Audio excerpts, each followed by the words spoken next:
hoje a MF está se enquadrando no rol das empresas picaretas. É inadmissível que nesse país... Agora fico triste um movimento bonito desse, o cara bebendo, velho. O exame pegar aí depois vai dizer que todo mundo tá embriagado. Estão sendo presos porque não tem como progresso e obter a notícia.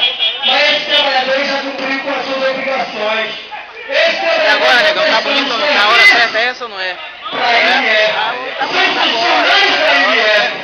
Não são funcionários da prefeitura. Já deu tempo demais de vir trazer A esse prefeitura tem o prefeito Chorão e Caleteiro, que toma uísque com Marcelo Guimarães, ex-deputado quebrou o seu negador. É igual como aconteceu no Egito. Joga para a empresa.